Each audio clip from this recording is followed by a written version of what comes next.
Se aplica el mecanismo y la carnada pica. Se mastica la rica fruta que domestica. Drástica quimera lucha con noticia crítica. Verdad es libertad, la realidad no se fabrica. En la práctica típica el bolsillo grafica que sos parte del todo y que la economía es política. Terminó la espera y no hay escape en esta esfera. El destape te espera en la puerta de la heladera. Si el medio no es remedio y solo es escudo, fíjate. Te toman por boludo. Ya estamos con Horacio Berbisky, con Ari Lijalad y... Antes de hablar yo quería decir una palabra. Sí. ¿Cómo? ¿Te acordás de polémica, no? Sí. ¿Ustedes saben cómo se llama la principal ruta de la 'ndrangheta, la mafia calabresa en Reggio Calabria? No. Autostrada del Sole. No. Sí. Espectacular. Autopista señor. del Sol. Sí, señor. Y el principal negocio que tienen es el puerto.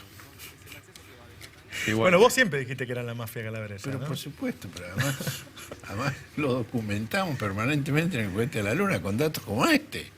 Autostrada del Sole. Bueno, quieren armar, ¿cómo es? ¿Cómo se puede armar una guarida fiscal en la Ciudad de Buenos Aires? No se entiende. Uno piensa que esas cosas son en Panamá, ¿cómo es? Bueno, en cuanto Macri asumió el gobierno de la Ciudad Autónoma de Buenos Aires, hizo votar una ley por la cual se creaba una Inspección General de Justicia paralela. La Inspección General de Justicia es el órgano que regula y controla el funcionamiento de las empresas. De las sociedades, ¿no? Es donde uno escribe una sociedad. Exactamente. Sí. Y la idea era relajar los controles, simplificar la inscripción y permitir que las empresas eligieran si se anotaban en el ente federal, nacional, o en el ente local. Así se hace. Esto hasta el día de hoy no lo han logrado. Y lo que vamos a contar ahora con Ari Lijalad es todos los pormenores que ha habido en esta verdadera batalla que se agudiza luego de las PASO porque tienen urgencia por cubrirse las espaldas. Claro. Y quieren dejar cerrado el tema. Y si no pueden hacerlo legalmente, van a tratar de hacerlo mediante la justicia, con ese respeto por la independencia de la justicia que pregona el muñeco Garabano, metiendo jueces por la ventana, jueces que tienen historias muy interesantes que vamos a contar hoy aquí. Ahora, cuando uno habla de guaridas fiscales, habla de lugares en donde vos podés no pagar impuestos. ¿Esto de qué te serviría? Exactamente. A ver, para que se entienda, la Inspección General de Justicia existe a nivel nacional y hubo una ley, que es la Ley Cafiero, que dijo que garantizaba los intereses del Estado Nacional en la Ciudad de Buenos Aires cuando la ciudad pasó a ser capital, ¿sí? Y específicamente el artículo 10 de la Ley Cafiero dice: la Inspección General de Justicia queda para el gobierno nacional. Cuando Macri, como decía recién Horacio, llega a la jefatura de gobierno, dice, bueno, no tenía la expectativa todavía de llegar a la presidencia, dice, vamos a sacarnos de encima esa Inspección General de Justicia, que desde el 2003, y puntualmente con el trabajo de Ricardo Nissen al frente de la Inspección General de Justicia, venía poniéndole límites sobre todo al trabajo de las sociedades extranjeras, de las sociedades offshore, ¿sí? Vamos a sacarnos de encima eso y vamos a crear una propia, ¿sí? Y la que frena eso en su momento y le dice a Macri, no, mirá, lo que vos estás haciendo es inconstitucional porque viola la representación del Estado Nacional en la Ciudad de Buenos Aires y puntualmente la Ley Cafiero, es la que era entonces fiscal ante la Cámara Comercial, Alejandra Gil Carbó. Lo cual explica muchos años después... La odiosidad de Macri hacia Alejandra. Alejandra en ese momento no era procuradora general, era la fiscal general de la Cámara Civil y Comercial Federal, ¿no? Y para que se vea la importancia, tenemos una línea de tiempo porque después vamos a ir desgranando, pero digo, para que se vea la importancia de este tema en la vida de Macri y cómo ha insistido con esto es, 2008 Macri crea, por ley que sigue vigente al día de hoy, la Inspección General de Justicia porteña. Pero también está vigente la medida cautelar que impide que se aplique. Exactamente, esa misma de Alejandra Gil Carbó, en 2009. Alejandra la pidió, pero la concedió un juez que se llama Astorga, sí, la cautelar. 2015, bueno, obviamente Macri asume la presidencia y apenas asume, hay una jueza, que es la que reemplaza a Astorga, que es la jueza Marra Jiménez, que levanta la cautelar. ¿Por qué la levanta, entre otras cosas? Porque esta jueza es subrogante y estaba concursando su cargo. Había O sea sido que- secretaria de la Cámara previamente O sea, quedó bien con Macri con eso. Sí, y consiguió la titularidad. Le mandaron el pliego y hoy es jueza titular. exacto. Digo, esos negocios se hacen, parece un toma y daca que se hacen permanentemente. Claro. Eso fue en 2016. 2017, la fiscal Boquín, que les debe sonar, porque es la fiscal de Correo, Claro. que es la Es fiscal la que siguió reemplazó a Gil Carbón, la Fiscalía de Cámara. por concurso, vale aclarar. Sí, O sea, sí. no es que la pusieron a dedo, apeló esta situación y llegamos a la actualidad, 2019. Pero antes, esperad, antes de ir al 2019. En Sí. 2017, el gobierno de Macri quiso modificar la ley Cafiero. Es decir, como estaba trabado en la justicia, enviaron un proyecto de ley Ajá. Sí. para modificar la ley Cafiero y permitir la trampa de las offshore Sí. en la ciudad de Buenos Aires. Y llegó a tener dictamen de mayoría en la Comisión de Justicia de la Cámara de Diputados en el mes de septiembre de 2018.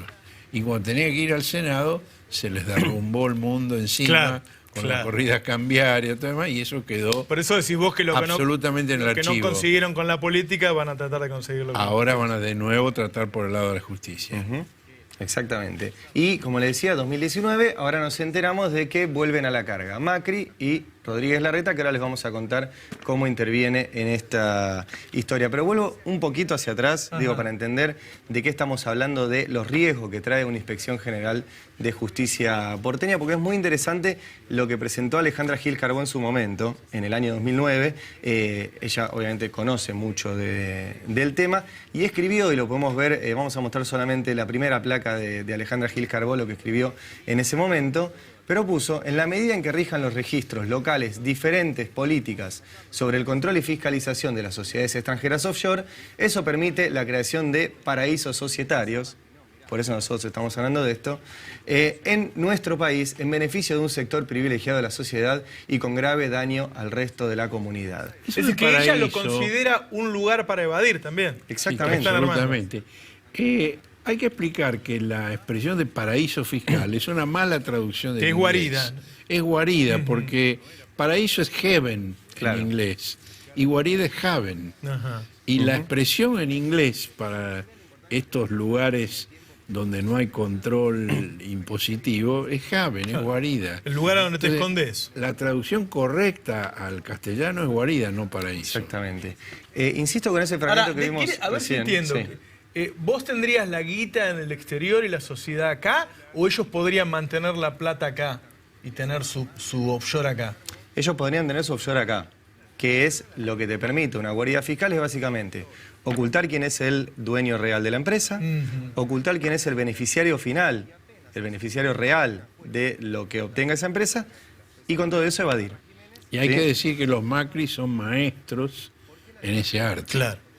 De crear sociedades que controlan otras sociedades, que a su vez compran parte del paquete accionario de otra sociedad que al mismo tiempo Claro. forma parte de esta primera, y además cambian de nombre de las sociedades para que se pierda el rastro. Son maestros, lo han hecho en Brasil, lo han hecho en Panamá, tienen un know-how extraordinario en esa materia y lo que quieren es tener las espaldas cubiertas acá, porque con la Inspección General de Justicia Federal y con el marco legal que fijó Ricardo Nissen durante su gestión, esas compañías tienen que inscribirse en la Argentina, no pueden actuar si no están inscritas en la Argentina, y al inscribirse en la Argentina tienen que suministrar toda la información que no suministran en Claro. Panamá. Claro. Digo, qué interesante la diferencia en este momento, ¿no? Que todavía hay que votar. Digo, un Macri que propone directamente tener la posibilidad de evadir acá en la Argentina, y un Alberto Fernández que acaba de decir que quiere cobrarle un impuesto a los bienes personales como en el primer mundo, es decir, que puede llegar a ser de 3, 4 o 5% a los activos en el exterior. Bueno, yo hoy publiqué en el Cohete a la Luna un artículo con un proyecto del candidato demócrata Bernie Sanders en Estados Unidos, que plantea un impuesto progresivo a los multimillonarios que va del 1% a quienes tienen entre 32 y 50 millones de dólares al 8% para quienes tienen más de 10.000 millones de dólares. Y se calcula que de este modo se recaudarían en 10 años 2.000 billones de dólares que permitirían llevar adelante todos los programas sociales que quiere plantear Sanders y que no terminarían con los súper ricos. Simplemente en 15 años de aplicación de este impuesto progresivo, la riqueza de los súper ricos se reduciría a la mitad, nada más que a la mitad. Seguirían teniendo más que el 50% más desprotegido de la sociedad. Claro. Y esto lo plantea Bernie Sanders en Estados Unidos. Ahora, son cosas que por ahí, o sea, la gente vive discutiendo a ver si, no sé, si el boliviano se atiende en un hospital nuestro, ¿no? O el tema si se le da un plan a una persona, o se le da un medicamento a un jubilado, y acá está la plata grande. Ahí está, Claro. por supuesto. Esta es la plata. Y Alberto apunta sobre quienes blanquearon. Sobre quiénes blanquearon. Esa es la clave. Porque quienes blanquearon son quienes fugaron. A ver. Es lo que tienen toda la guita afuera. Imagínate que se está hablando de cobrar hasta un 5% y blanquearon 100.000 millones de dólares. Estamos hablando de 5.000 millones. 107.000 millones de dólares pagando una tasa ridícula. Claro. El impuesto a la ganancia del 35%, blanquearon pagando entre el 5 y el 10% según el momento en que se presentaran. Y además sin obligación de traer la guita al país. Bastó con declararla. Claro. Pero la guita no tenían obligación de traerla y la mayoría no la trajo. La guita sigue afuera. Digo, esas son las cosas profundas que estamos discutiendo, ¿no? Un candidato que está diciendo, hagamos una guarida acá mismo, y otro que esté diciendo, no, vamos a cobrar impuesto, aún si lo tenés en el exterior. Y vos fíjate, mientras el blanqueo de quienes han blanqueado 107.000 millones de dólares está protegido por el secreto fiscal, el gobierno está escrachando a los que compraron 10.000 dólares. Claro. Sí. Digo, son maestros en las cortinas de humo, en los engaños, son ilusionistas. Así es. Este es un gobierno realmente de ilusionistas. Y te sumo una cosa a esto de qué se está discutiendo. Nosotros esto lo venimos hablando desde el miércoles en la radio, porque le hicimos una entrevista a Alejandra Gil Carbó puntualmente sobre este tema, donde ella explicó que quieren transformar a Buenos Aires en una guarida fiscal, donde ella habló de esta ciudadanía dual, donde estamos nosotros y están los vivos como los Macri y sus amigos que tienen la posibilidad de contratar grandes estudios de abogados y de contadores para hacer este tipo de maniobras y ahora lo quieren hacer acá. Incluso de poner a sus abogados en cargos oficiales como la Procuración del Tesoro de la Nación. Y habló Alejandra Gil Carbó, a la cual demonizaron, persiguieron, la hicieron renunciar, no solo por el encono que tenía Macri particularmente, Clarín tenía un encono particular con ella, porque ella le frenó también causas judiciales, y el propio Clarín utiliza las guaridas fiscales hace décadas para constituirse en el extranjero. Hablamos con ella y los medios hicieron silencio, hasta el día de hoy. Y mirá que les encanta hablar de Gil Carbó, ¿no? Les encanta. No levantaron el primer reportaje que da en mucho tiempo. En años. No recuerdo el último que había dado, pero aparte no es una cuestión de vanidad de que levanten una entrevista que hicimos. Habló la ex Procuradora General de la Nación sobre un proyecto de Macri de crear una guarida fiscal en la Ciudad de Buenos Aires que lo están retomando y los medios se callaron. ¿Sí? Bueno, en este momento la vía de la justicia, ¿podemos ir ya a ese punto? Sí, sí, claro.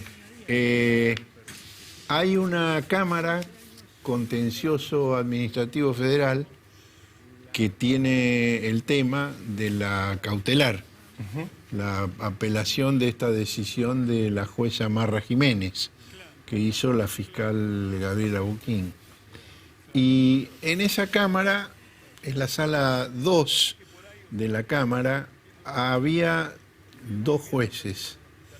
El juez Facio, íntimo amigo de Ricardo Lorenzetti, que está inclinado por dar satisfacción al reclamo del gobierno, eliminar la cautelar y permitir las guaridas fiscales en la ciudad autónoma. Y está la jueza Clara Dopico, que se opone. Están 1-1.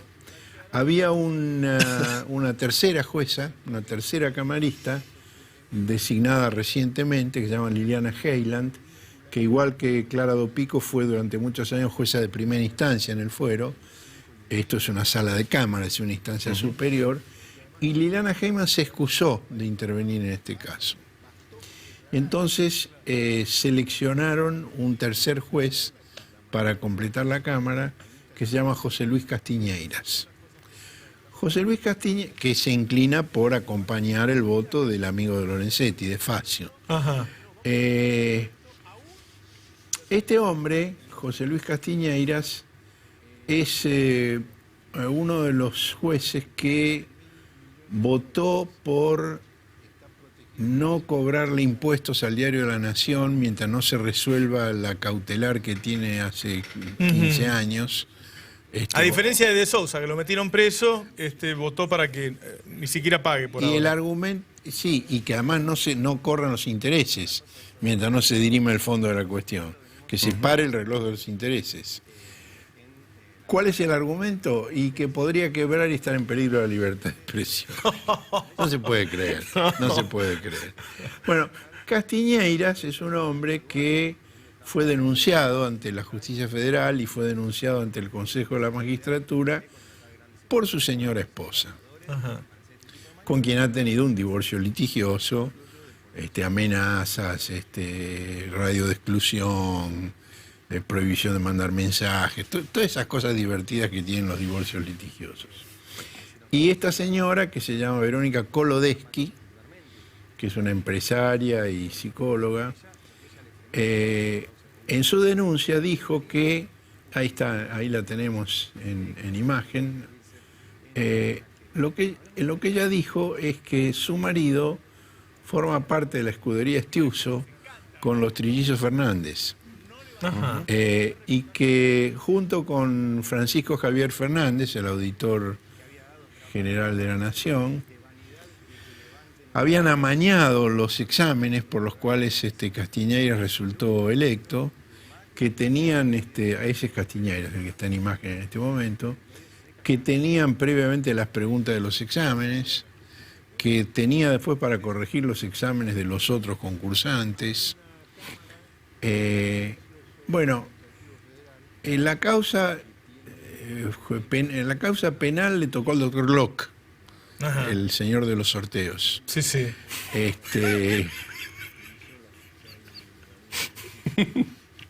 Por sorteo, claro. Sí, sí, por sorteo, claro. O sea, este hombre que vos estás mencionando es el que va a decidir si va a haber guarida fiscal o no. Sí. Con ese prontuario, sí. Estamos salvados. Sí. Sí. Entonces le tocó al doctor Glock y el fiscal Di Masi dictaminó que no se podía hacer una causa contra Castiñeiras porque la denunciante confesó que en el momento en el que tomó conocimiento de estos hechos y fotocopió los documentos que el marido dejaba en la mesa de luz, eran marido y mujer. Y el Código Penal no permite Prohíbe, claro, que una esposa o un padre, digamos, esos grados de afinidad puedan hacer denuncias. Y entonces por esa razón fue archivada la causa.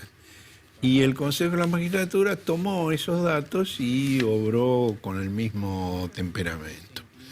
Además, Castiñeiras dio explicaciones de que esos exámenes, sí, él los tenía en la casa, pero que eso forma parte del reglamento, porque se le da traslado a cada concursante del examen de los otros, y por eso lo tenía.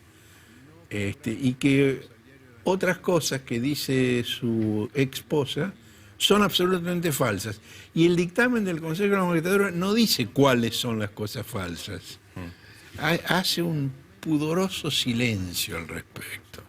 Ajá. Bueno, este señor es el que tiene que decidir. Estuvieron reunidos el viernes a la tarde, fuera del horario de tribunales, los tres, Clara Dopico, José Luis Castiñeiras y Facio, el amigo de Lorenzetti, y en principio quedaron en firmar la resolución el día martes. Es decir, que pasado mañana puede firmarse esa resolución. Ahí hay también una discusión respecto de la apelación posible, quién puede apelar, porque estos son detalles leguleyos, pero para entender todo lo que se está discutiendo, hay dos fueros cruzados, está la Cámara Comercial y la Cámara Contencioso Administrativa Federal y los respectivos fiscales. Entonces, en principio podrían apelar los dos fiscales generales, la de la Cámara Comercial, que es Gaby Boquín, y el de la Cámara Contencioso Administrativo Federal, que es Rodrigo Cuesta. Rodrigo Cuesta es el mismo fiscal que obligó con su dictamen, respaldado luego por la Cámara Contencioso Administrativo Federal, a que el Banco Central tenga que dar toda la información sobre el crédito de 57.000 millones de dólares del Fondo Monetario. Ahora, estamos, por lo que vos decís, a días de que se tome una decisión sobre algo sustancial como es la creación de una guarida fiscal. Tema de soberanía, de relaciones internacionales, un tema de una gravedad difícil de exagerar. Lo que es difícil es explicarlo, pero la gravedad no se puede exagerar. Bueno, ahora, y hay unas ganas de ocultarlo tremendas, porque acaba de, digo, la noticia de que haya hablado Gil Carbó, bueno, vos no hay que explicártela, cualquiera hubiera querido tener esa nota y lo ocultaron. Digo, hoy salió en el cohete a la luna y en el destape algo tan importante como esto, que digo, la verdad que si estamos en manos de ese hombre que acaba de mencionar Horacio, lo más factible es que salga y después habrá que ver cómo sale la apelación, pero estamos, digo, en estos días vamos a tener una guarida fiscal en Argentina. Te cuento un detalle más de por qué nos enteramos de que esto ya se estaba moviendo, entre otras cosas. A los trabajadores de ATE de la Ciudad de Buenos Aires les avisaron desde el gobierno porteño, prepárense que ponemos en ejecución la Inspección General de Justicia porteña. El fallo todavía no está, es el martes. Bueno, pero además hay otra causa judicial, porque a pesar de la cautelar que impedía poner en funcionamiento esta inspección fantasma, Rodríguez Larreta lo hizo igual y designó a un director, que es un muchacho de la banda de Angelici, que se llama Nagenson, subsecretario de Justicia de la ciudad, y ha sido denunciado a raíz de eso, tanto Nagenson como Rodríguez Larreta, por incumplimiento de deberes del funcionario público y abuso de poder, y fue denunciado por una ONG, que no recuerdo el nombre, pero el fiscal Franco Picar, ahí está Nagenson con Angelici. Eso fue hace poco en un acto de campaña que estaban Nagenson, Angelici y un director de la CIDE. Y ahí está Nagenson en esa foto con el embajador estadounidense. Está con Angelici. Son todos buenos muchachos. Ahora, vos pensás que este tipo más... Entonces el fiscal Franco Picardi decidió instar la acción ante la denuncia de esta ONG e imputó a Rodríguez Larreta y a Nagenson, porque están funcionando en trabajos preparatorios. Están viendo, digamos, la planta de personal que tiene la Inspección Nacional, dónde funcionaría la local, qué sueldo les pagarían, cómo serían los procedimientos, cómo harían con las empresas extranjeras. Es uno de los rubros del informe de gestión de Nagenson. Informe de gestión de un organismo fantasma. ¿Entendés? Un organismo que no existe, pero tiene un informe de gestión. Pero es la frutilla del postre para un gobierno como este. Es la frutilla del postre para un gobierno como este. Dejar eso. Están imputados. Rodríguez Larreta está imputado y el que tiene la causa es el juez Marcelo Martínez Di Giorgi, que es el que tiene que resolver qué va a pasar con el aspecto de las consecuencias penales. Los otros tienen que decidir sobre si levantan la cautelar o no. Con la apelación que seguramente presentará Gaby Boquín y la que presentará Rodrigo Cuesta, se supone que debería tener efecto suspensivo.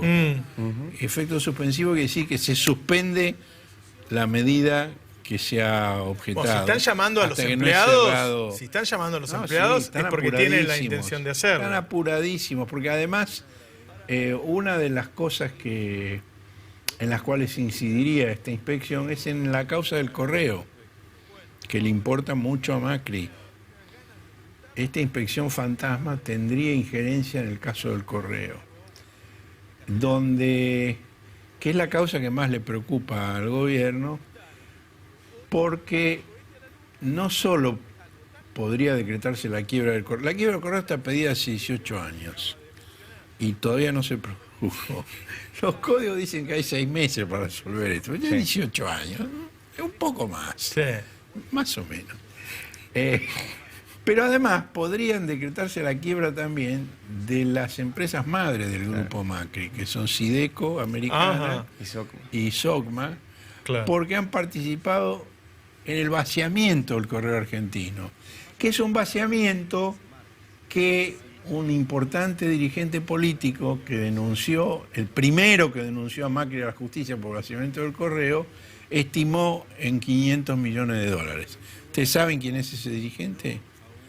Gerardo Morales, el carcelero de Milagro Sala. Bueno, por ahí ahora que salió en el Cohete a la Luna y que salió en el Destape, y mañana seguiremos el tema en la radio, lo hicimos acá, podemos evitarlo.